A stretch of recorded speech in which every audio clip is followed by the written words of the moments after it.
Los templarios no desaparecieron, solo cambiaron de nombre y se volvieron aún más poderosos. Tras ser perseguidos, torturados y quemados en la hoguera, muchos pensaron que la historia de los templarios había llegado a su fin, pero estaban equivocados. En este video vas a descubrir cómo, mientras ardían en Francia, en Portugal, renacían en secreto como la Orden de Cristo. Y no solo sobrevivieron, controlaron flotas, finanzas y hasta impulsaron los viajes que cambiaron el mapa del mundo.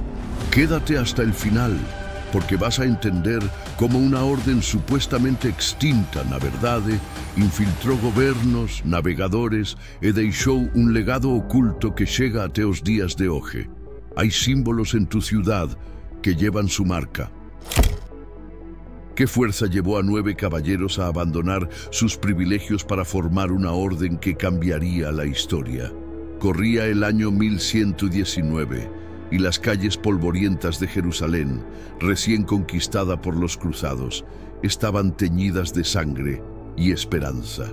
Los peregrinos cristianos, ansiosos por visitar la ciudad santa, se convertían fácilmente en presas de bandidos y salteadores que acechaban los caminos. En este escenario de peligro constante, un noble francés llamado Hugo de Payns contemplaba con impotencia el sufrimiento de sus hermanos de fe. Una noche, mientras oraba en las ruinas del antiguo templo de Salomón, Hugo tuvo una visión que cambiaría su destino: crear una orden que combinara la devoción monástica con la destreza militar. Reunió a 8 caballeros franceses, todos ellos dispuestos a hacer un juramento extraordinario: renunciar a sus posesiones y dedicar sus vidas a proteger a los peregrinos que viajaban a Tierra Santa. Se autodenominaron Orden de los Pobres Caballeros de Cristo y del Templo de Salomón, un nombre que pronto se simplificaría al de Templarios, por el lugar donde establecieron su cuartel general. El rey Balduino II de Jerusalén, reconociendo el valor de su misión, les concedió como residencia una parte del Palacio Real, precisamente en el área donde se creía que había estado el Templo de Salomón. Allí, en habitaciones austeras y con recursos limitados, estos primeros templarios vivían una existencia dual, monjes en su devoción y guerreros en su valentía. Su lema, non nobis domine, sed nomini tuo da gloriam, no a nosotros, Señor, sino a tu nombre da la gloria, reflejaba la humildad que guiaba sus acciones a pesar de la grandeza de su misión. Durante 10 años, la pequeña orden permaneció en relativa oscuridad hasta que encontraron un poderoso aliado en Bernardo de Claraval, quien vio en estos caballeros monjes la encarnación del ideal cristiano. Con su influencia, Bernardo logró que el Papa Honorio II reconociera oficialmente la orden en el Concilio de Troyes de 1129. Este reconocimiento papal transformó a los templarios. Adoptaron una regla monástica basada en la de los canónigos agustinianos del Santo Sepulcro, vistieron el característico manto blanco con una cruz roja patada y recibieron privilegios extraordinarios que los situarían fuera de la jurisdicción de reyes y obispos, respondiendo únicamente ante el Papa. Los 9 caballeros iniciales no podían imaginar que su humilde iniciativa se convertiría en una de las organizaciones más poderosas de la Edad Media. Mientras recorrían los caminos polvorientos de Palestina, escoltando a grupos de peregrinos con sus espadas siempre listas y sus corazones llenos de fe, estaban sembrando las semillas de un legado que sobreviviría a la persecución, la traición y el tiempo mismo. La cruz roja sobre el manto blanco comenzaba a ser reconocida no solo como símbolo de protección, sino también como emblema de un nuevo tipo de caballería espiritual que cambiaría para siempre el curso de la historia medieval. Cómo una pequeña orden de 9 caballeros se transformó en una potencia que rivalizaba con reinos enteros. La respuesta se encuentra en una combinación única de disciplina militar, innovación financiera y habilidad política. Durante el siglo XII, los templarios crecieron a un ritmo asombroso, convirtiéndose en la columna vertebral de los ejércitos cruzados en Tierra Santa. En la crucial batalla de Montgisard, 1177, un pequeño contingente templario lideró a las fuerzas cristianas hacia una victoria improbable contra el poderoso ejército de Saladino, consolidando su reputación como guerreros invencibles. Con cada victoria militar, la fama de los templarios se extendía por Europa, atrayendo donaciones generosas de nobles y monarcas. Familias adineradas entregaban tierras, castillos y fortunas enteras a la orden, confiando en que este acto de generosidad aseguraría su salvación eterna. A través de estas donaciones, los templarios establecieron una vasta red de encomiendas y fortalezas que se extendía desde las costas de Portugal hasta los desiertos de Siria. Castillos como el de Acre, en Tierra Santa, y el de Tomar, en Portugal, se convirtieron en símbolos visibles de su poder creciente, con muros impenetrables que protegían no solo a los caballeros, sino también sus crecientes tesoros. Pero fue en el ámbito financiero donde los templarios realmente revolucionaron la sociedad medieval. Imaginemos a un peregrino adinerado del siglo XII que desea viajar a Jerusalén. Llevar oro en su viaje lo convertía en blanco fácil para ladrones. Los templarios crearon una solución ingeniosa. El peregrino podía depositar su oro en una encomienda templaria en Francia, recibir un documento cifrado, una primitiva letra de crédito, y luego retirar una cantidad equivalente en cualquier otra encomienda templaria del camino, incluso en Jerusalén. Esta innovación, precursora de nuestro sistema bancario moderno, transformó a los templarios en los primeros banqueros internacionales de Europa. Las encomiendas templarias se convirtieron en centros económicos donde se almacenaban tesoros de reyes, se gestionaban préstamos y se administraban vastas propiedades agrícolas. En París, la Casa Templaria funcionaba como el tesoro real francés, custodiando las reservas de oro de la corona. Los templarios no combatientes, escribas, administradores y artesanos, gestionaban esta compleja estructura económica con una eficiencia que sorprendía a sus contemporáneos. Desarrollaron sistemas avanzados de contabilidad, establecieron rutas comerciales y crearon un sistema de préstamos que, a pesar de la prohibición eclesiástica de la usura, permitía generar ganancias a través de ingeniosos contratos. Con el control de importantes rutas comerciales entre Oriente y Occidente, una flota propia de barcos y encomiendas que actuaban como bancos y centros administrativos, los templarios alcanzaron un poder que trascendía fronteras. Su estandarte, que mostraba a dos caballeros compartiendo un mismo caballo, simbolizando su inicial voto de pobreza, ondeaba sobre una organización que había evolucionado de 9 caballeros pobres a una institución transnacional con más riqueza que muchos reinos. Sin embargo, esta ascensión meteórica sembraría las semillas de su eventual caída. Como susurraban en las cortes europeas, el poder templario crece tanto que pronto ni los reyes podrán doblegarlo. Palabras proféticas que anticipaban la tormenta que se avecinaba. ¿Cómo es posible que una orden tan poderosa cayera en apenas un mes? El amanecer del viernes 13 de octubre de 1307 marcaría uno de los días más infames de la historia medieval. En un golpe meticulosamente planeado, los agentes del rey Felipe IV de Francia, conocido como el Hermoso, irrumpieron simultáneamente en todas las encomiendas templarias del reino, arrestando a miles de caballeros. El pergamino real que ordenaba estas detenciones acusaba a los templarios de herejía, sodomía, idolatría y otros crímenes abominables contra la fe. Pero detrás de estas acusaciones se escondía una realidad más prosaica. Felipe IV estaba profundamente endeudado con la orden y había puesto sus ojos en su vasta riqueza. En las mazmorras reales, Los métodos de interrogatorio aplicados a los templarios revelaron la oscura eficiencia de la naciente Inquisición. Sometidos a torturas inimaginables, desde el potro que dislocaba sus extremidades hasta la bota que aplastaba lentamente sus pies, muchos caballeros confesaron crímenes que nunca habían cometido. Las confesiones hablaban de ceremonias secretas donde se negaba a Cristo, se escupía sobre la cruz y se adoraba a un misterioso ídolo llamado Baphomet.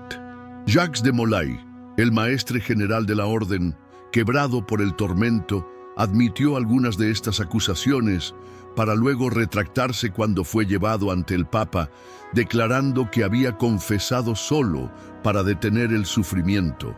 El Papa Clemente V, un francés que debía su tiara a la influencia de Felipe IV, se encontró atrapado en un dilema imposible.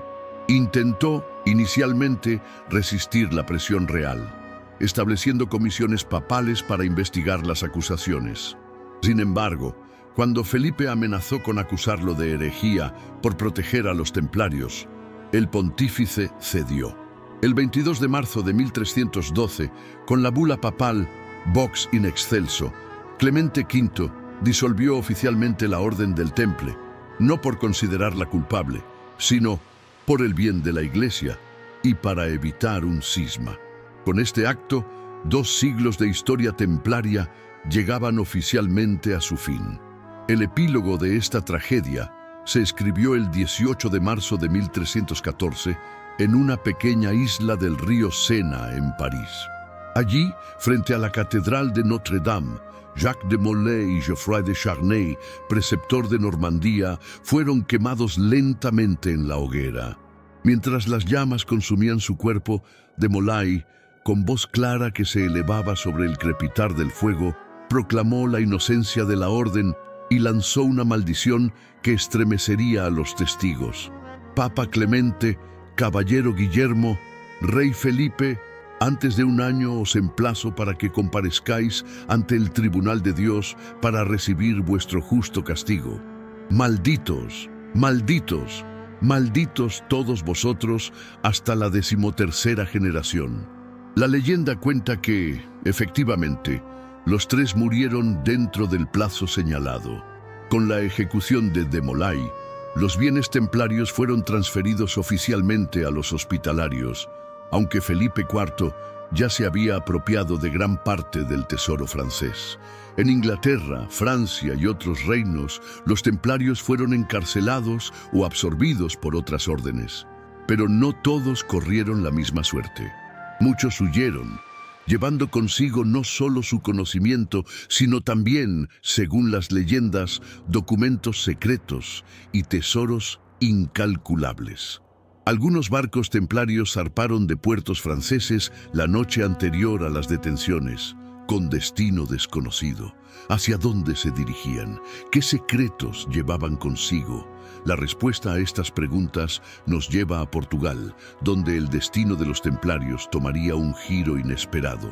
¿Qué sucede cuando una orden condenada encuentra un refugio inesperado? Mientras en Francia las hogueras consumían a los últimos templarios, en el extremo occidental de Europa, un joven monarca vislumbraba una oportunidad única. El rey Dinis I de Portugal, conocido como el Labrador, observaba con interés estratégico la persecución de los templarios. A diferencia de otros monarcas europeos, Dinis no veía en ellos herejes a exterminar, sino guerreros experimentados y administradores hábiles que podrían fortalecer su reino, especialmente en la lucha continua contra los musulmanes en la península ibérica. En 1317, apenas 5 años después de la disolución oficial de los templarios, Dinis implementó una solución brillante que desafiaría sutilmente la autoridad papal sin entrar en conflicto directo con Roma.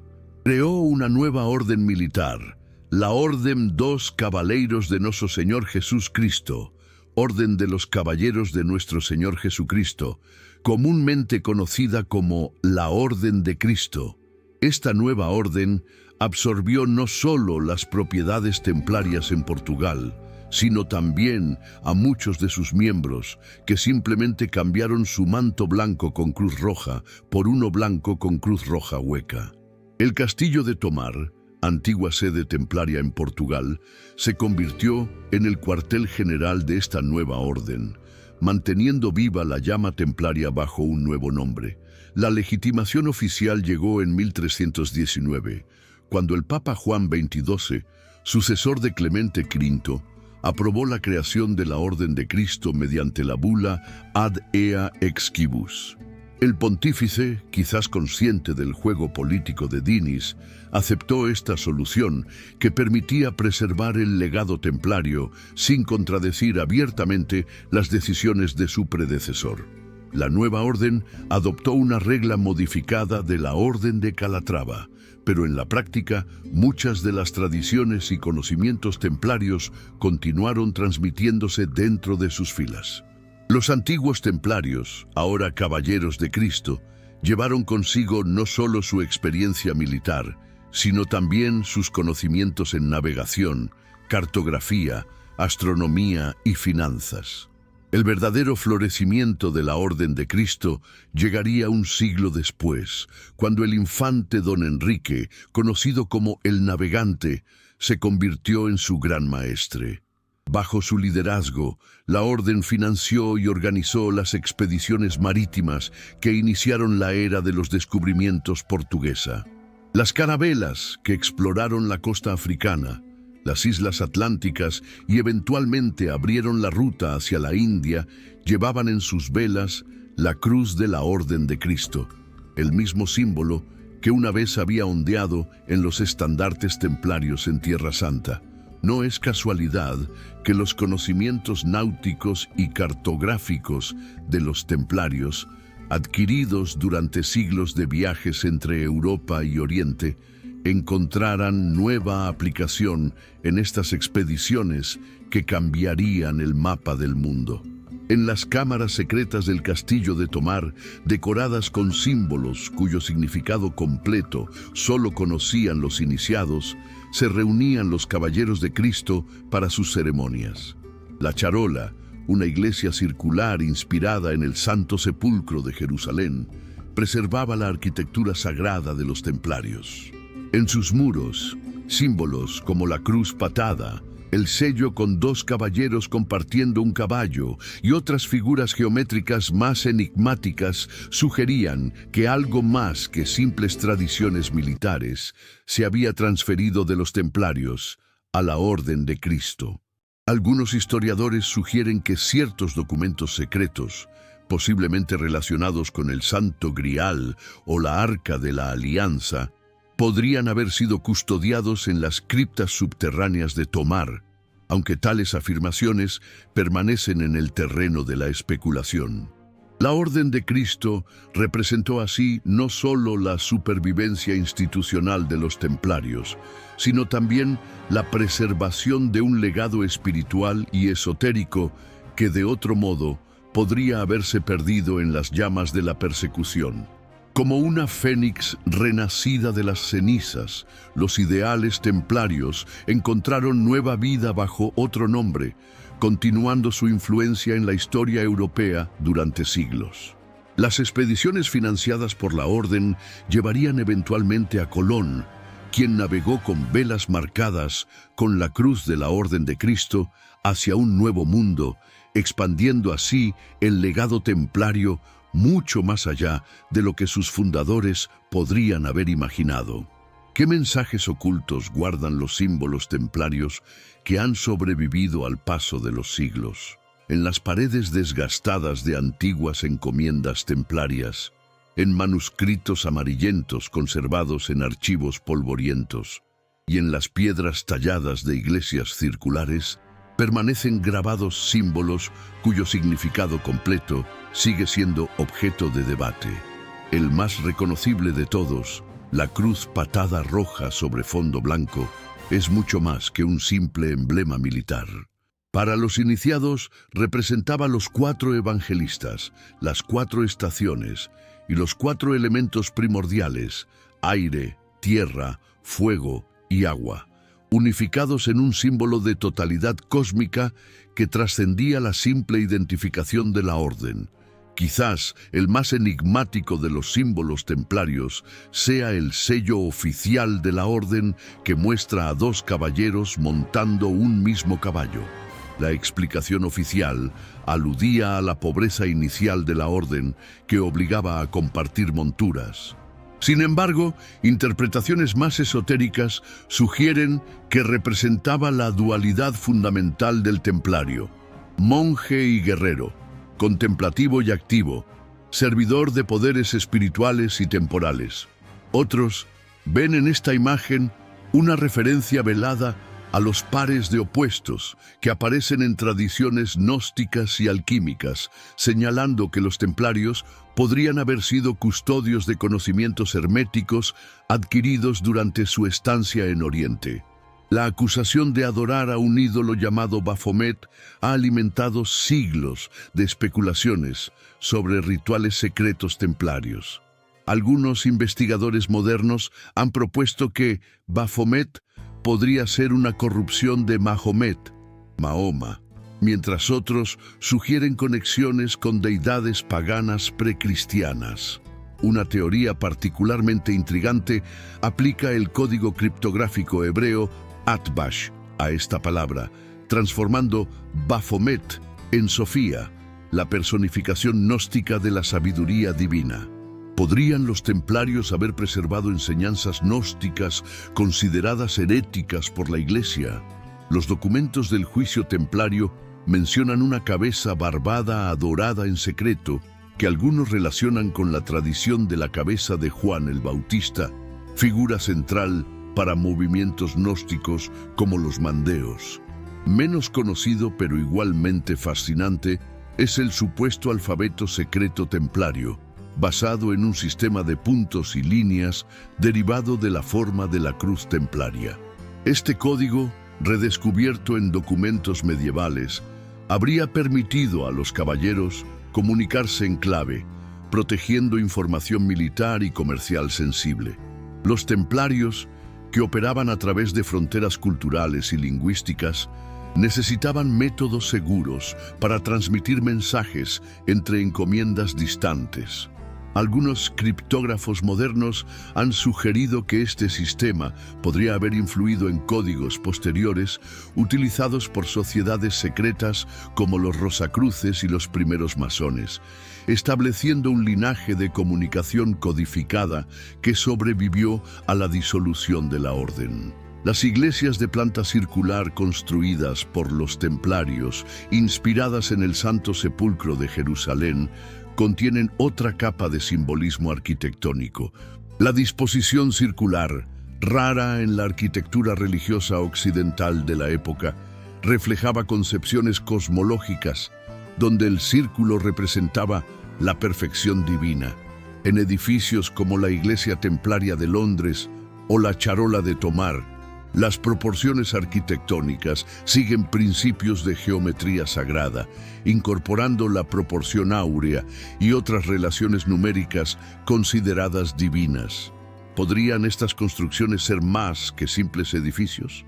Algunos investigadores proponen que funcionaban como máquinas energéticas, diseñadas según principios esotéricos para canalizar energías cósmicas, o como mapas estelares tridimensionales que codificaban conocimientos astronómicos adquiridos de sabios orientales. Las leyendas sobre tesoros templarios escondidos continúan inspirando a buscadores en todo el mundo.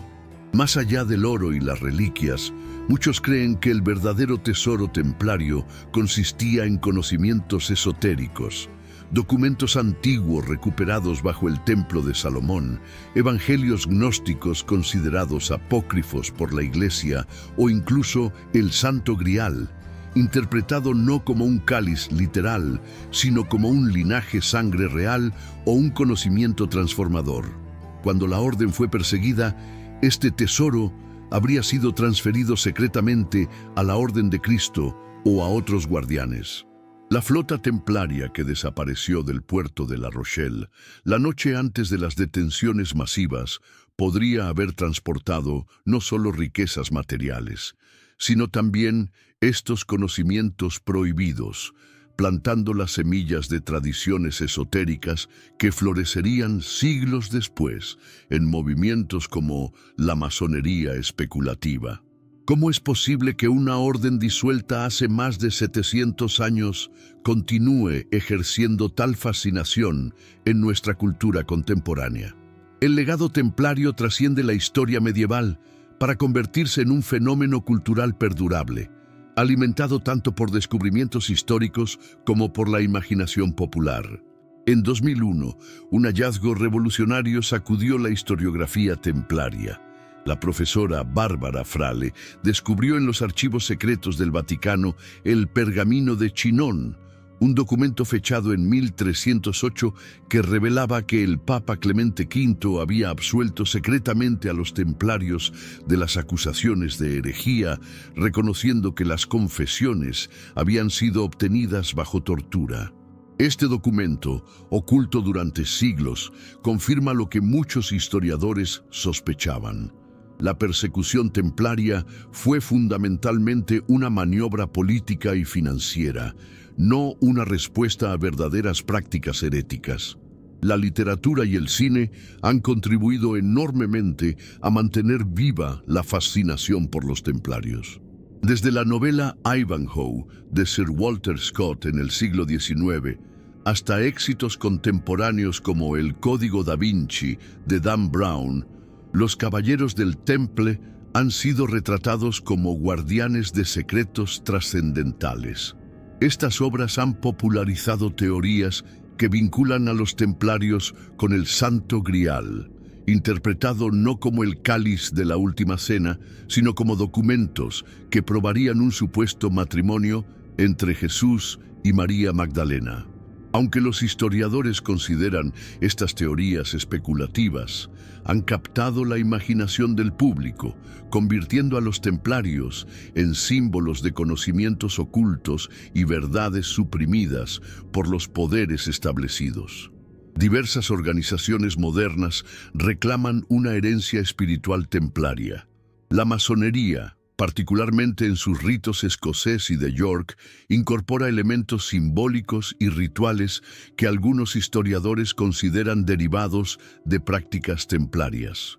Otras órdenes neotemplarias, surgidas principalmente desde el siglo XVIII, afirman preservar enseñanzas esotéricas transmitidas en secreto desde la disolución de la orden original. Aunque la mayoría de los historiadores cuestionan la existencia de una línea directa de transmisión, es indudable que el ideal templario, la combinación de espiritualidad y acción en el mundo, la búsqueda de conocimiento y la protección de los indefensos, continúa inspirando a buscadores espirituales contemporáneos. El estudio arqueológico de sitios templarios ha experimentado un renacimiento en las últimas décadas, arrojando nueva luz sobre la vida cotidiana y las prácticas de la orden. Excavaciones en encomiendas templarias como la de Cresac, en Francia, o el castillo de Tomar, en Portugal, han revelado detalles arquitectónicos previamente desconocidos, incluyendo cámaras subterráneas, sistemas hidráulicos avanzados y frescos con simbolismo esotérico. En 2022, arqueólogos, utilizando tecnología de escaneo láser, descubrieron pasajes ocultos bajo la iglesia templaria de Londres, reavivando especulaciones sobre posibles repositorios de conocimientos o tesoros templarios aún por descubrir. Cada nuevo hallazgo alimenta tanto la investigación académica como la imaginación popular, manteniendo vivo el misterio templario. Quizás el legado más significativo de los templarios sea su contribución al desarrollo de instituciones financieras modernas. Sus innovaciones, como las letras de crédito, los sistemas de contabilidad de doble entrada y las primeras formas de banca internacional, sentaron las bases del sistema financiero occidental. Irónicamente, la orden que comenzó con un voto de pobreza y fue destruida en parte por su riqueza, ayudó a crear los mecanismos que facilitarían la expansión del capitalismo global siglos después. Este legado práctico, menos romántico que los supuestos secretos esotéricos, pero igualmente profundo, demuestra cómo una institución medieval pudo tener impactos duraderos en estructuras que consideramos quinta esencialmente modernas. El verdadero poder del legado templario reside quizás en su capacidad para combinar historia verificable con misterio irresuelto.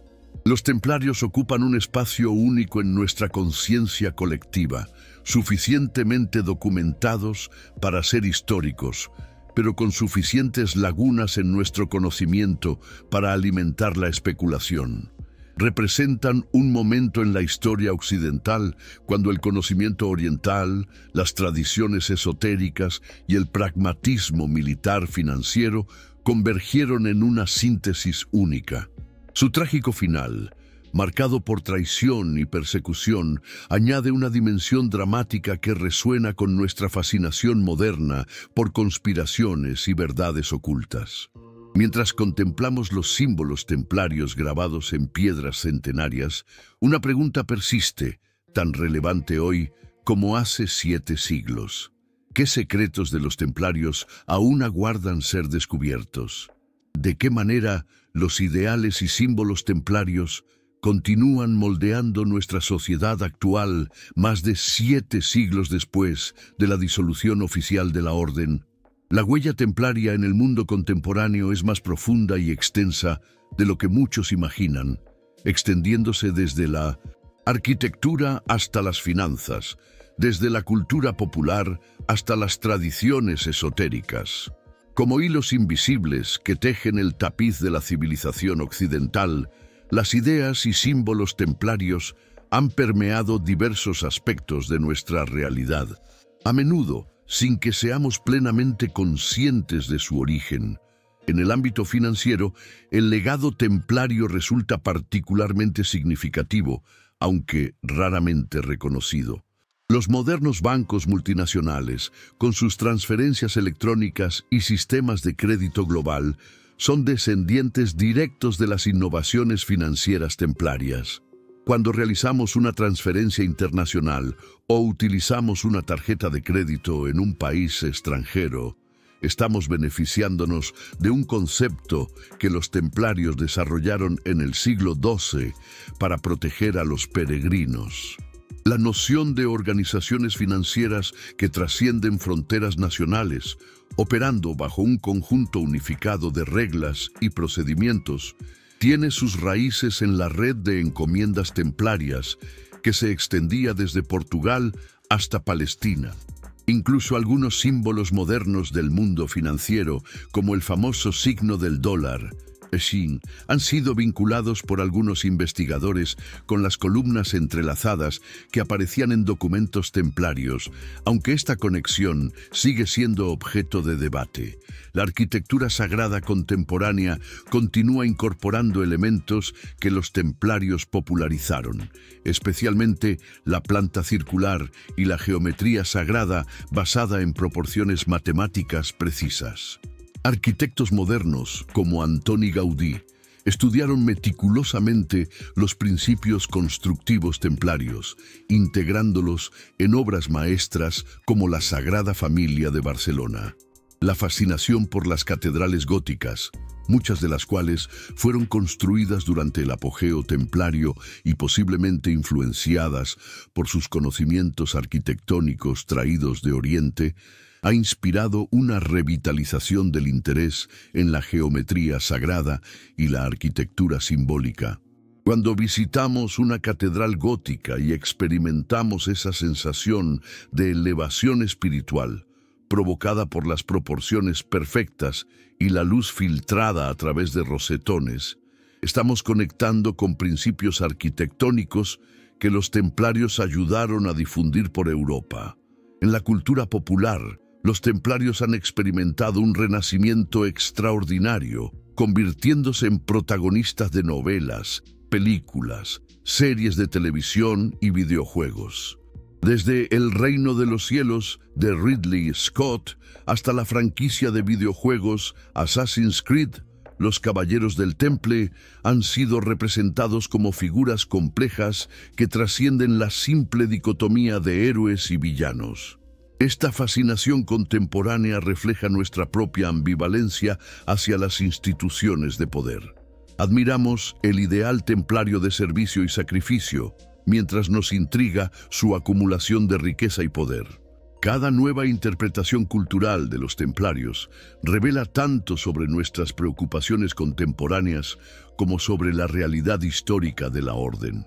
La imagen del templario como guardián de secretos prohibidos, popularizada por obras como El Código da Vinci, resuena con nuestras sospechas modernas sobre verdades ocultas por estructuras de poder establecidas.